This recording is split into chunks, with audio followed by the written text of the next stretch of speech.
Hello everyone. Right now Tekken 8 is being played by more casual and new players than it ever will in its lifespan. Many of you might only have a passing interest in this game, but many will catch the Tekken bug and start on that beautiful path of becoming a more advanced player. Even if you only have a passing interest in the game and you just want to enjoy it for now and win some matches, something that you really need to understand is how frame data and punishment work. And this is a question I get a lot since I've been making videos on Tekken. Can I be successful in this game without having to learn frame data because it doesn't feel fun or it seems intimidating? And I'm going to be honest with you, the answer to that is no. If you are unwilling to understand how frame data works, then you will always be pretty much a bottom tier player. It doesn't mean that you have to sit down and memorize hundreds and hundreds of numbers, but you at least need to have a functioning understanding of what is happening in the relationship between the two characters on the screen. And that is something that honestly isn't scary and quite fun. And if you just listen to this explanation nice and calm, it just eventually clicks and then you will just have it forever. And the next time you're looking at a move or a new character comes out, you don't have to go to YouTube to find out whether or not they're good or how the move works. You can actually just understand it by yourself. And maybe then you will make a video and I will watch it. So I'm going to explain how frame data works. And it's interesting. I go online every day now and I play in pretty high ranks. Now I think I'm in like the top 50 Alisas. I haven't played that much. I'm going to stream tonight, by the way, and try and climb a little bit higher, so feel free to stop by and check that out. But you see people even at a really decent rank who haven't really bothered learning the frame data of their character, even with the moves that they use a lot, and it becomes very, very easy to exploit if you just know a little bit more. But let's start at a basic level, an introduction to frames, and there are many, many misconceptions here, and I know some even advanced players who actually don't really understand how this works, so let's go. You probably understand already that if you are looking at the screen right now and you're seeing these characters move, you're looking at Elisa's hair in the wind here, you're not actually looking at movement on the screen. These are still images being projected at a very high speed, and it creates the illusion in our brains that we are looking at actual movement. One of these still images, a single one, is referred to as a single frame. And depending on what kind of a screen and what kind of a projection you're looking at, the frame rate, the speed at which those frames are projected will vary. So I'm playing right now on a new pretty powerful gaming computer. So when I play a game like World of Warcraft, I sometimes play that with a frame rate between 500 and 550. It can be ridiculously high and it looks very, very smooth, right? But then a bunch of things happen on the screen. There's lots of things for the computer to do, and it goes down to like 120. So the frame rate can fluctuate a lot when you play most video games. If you are watching a movie, it will pretty much always be projected at only 24 frames per second. So it doesn't have to be much faster than that to look really good to our brains. The reason it's always 24 when you're watching movies is because that is traditionally the frame rate of a projection in a movie theater, and so our brains are used to it now. And if you try to change it, it looks wrong. So when The Hobbit came out, Peter Jackson's The Hobbit, they tried to do an experiment where they released it 48 frames per second, so double the frame rate, and people became uncomfortable watching it. It looked as though everything was a little bit too smooth and that the characters were moving too fast, which they weren't. It was just a different frame rate. Well, let's get back to Tekken. The thing about Tekken and most fighting games is that it has a fixed frame rate of exactly 60 frames per second. And ideally, this should never, ever change. It should be stable at exactly 60 still images, 60 frames every second, because how the game works is dependent on that being stable. Let's understand why it is important that the frame rate is always 60 frames per second. It is because it gives us an extremely accurate unit of measurement when we want to measure the speed of anything happening in this game. Because if you think about it, if it's always 60 frames per second, for example, this one jab right here coming out at 10 frames per second, it is impossible for something in this game to happen in between two frames, for something to start or end in between two frames. Nothing can be 10.5 frames because there's nothing in that gap. and it means that the measurement of speed using frames becomes extremely accurate. We can't really measure things that happen in the game in seconds and minutes because things move so fast that it's just too slow. A jab like this will be a fraction of a single second before it impacts, and so we need this accurate measurement to be able to understand the speed of animations in a fighting game. And when you start to understand that, you now all of a sudden have this incredible weaponry where you can gain a bunch of information that if your opponent doesn't have it, they just can't compete with you. Frame data traditionally in fighting games was a hidden thing because it's sort of looking at the internal structure of the game, and developers probably didn't want people who consume and play the game to have to worry about that sort of thing. So people had to research and find out the frame data for themselves. In modern fighting games, pretty much starting with this or the last generation of big fighting games, developers have now understood that this is something that players want to understand and are interested in. And they have started putting it in the game. In this version of Tekken, it's actually even free of charge. Imagine that. You don't have to pay for basic information anymore.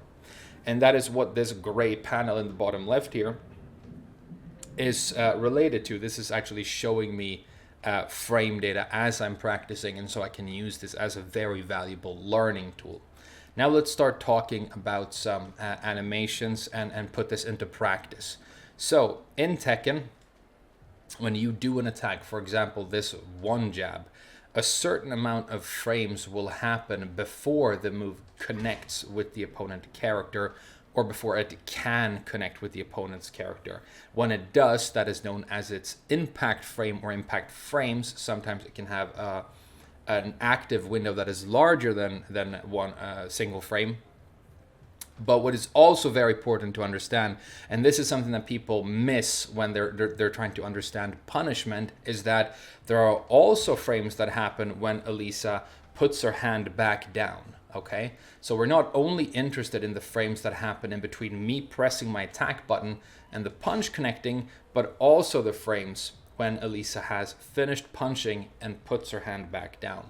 Look at this back three here. You can tell that after it connects with Lars, Elisa is actually still spinning for quite a while.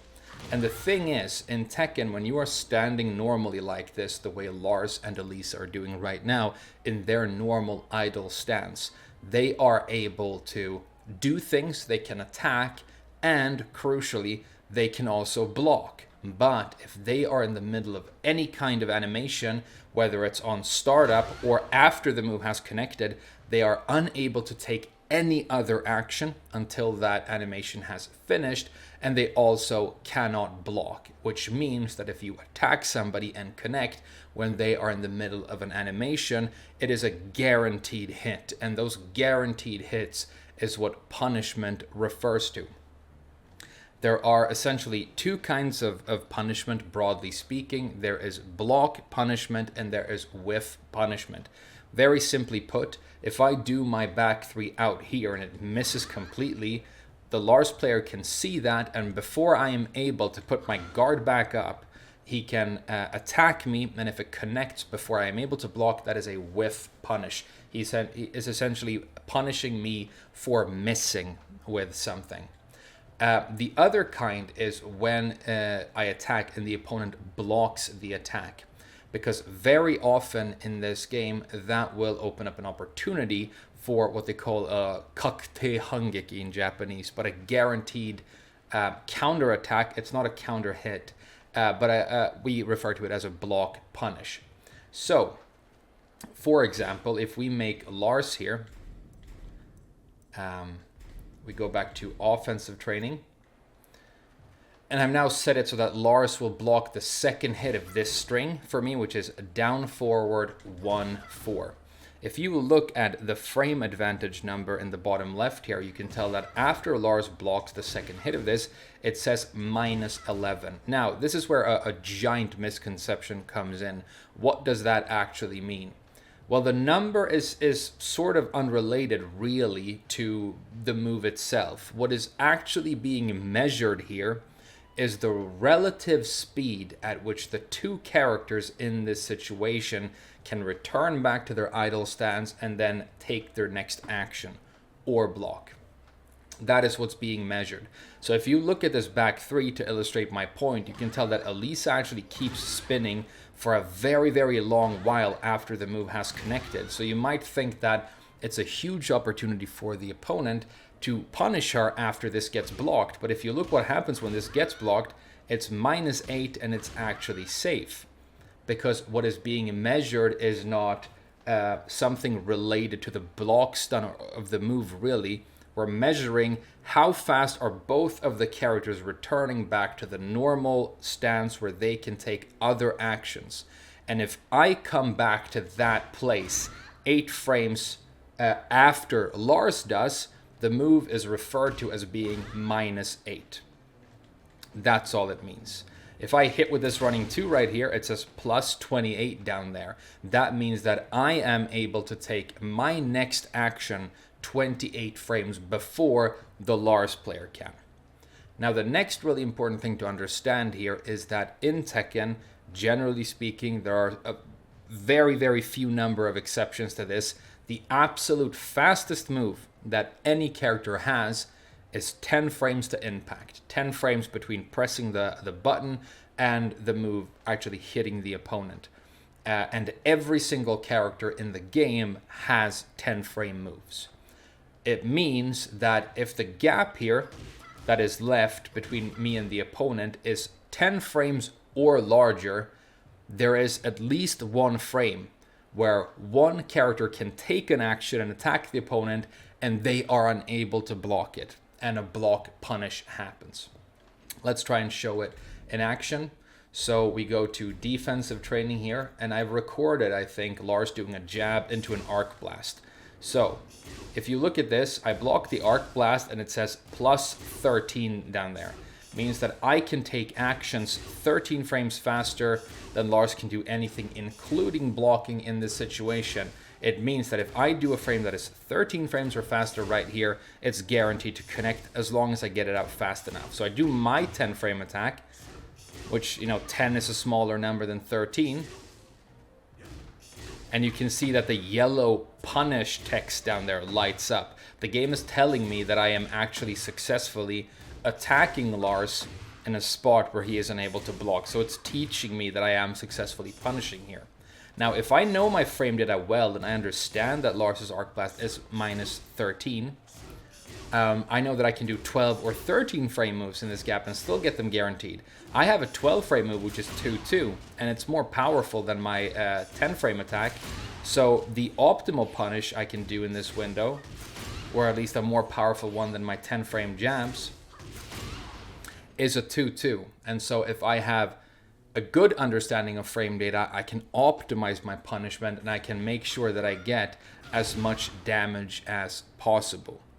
Now, while this might seem a little bit difficult to digest if you're new to fighting games or the franchise, just think about it enough, try it out a little bit in practice mode, and I promise it will click and you will start to understand it. Now, this might sound as though you are going to have to memorize the impact frames and how bad, as we say, moves are on block for hundreds and hundreds of moves.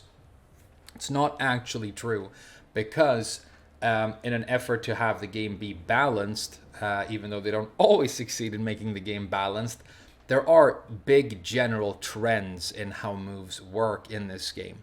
So if you have a 15 frame to impact hop kick, it's something that exists across many characters in the game. It's a classic Tekken thing. Elisa has one, Feng has one, Shaheen has one, the new character Victor, I think, has one. These moves will almost always be 15 frames to impact. There are a couple of exceptions, and they will almost always be around -13 on block. So let's go back to having Lars block the hop kick here, and you can see that it is actually -13.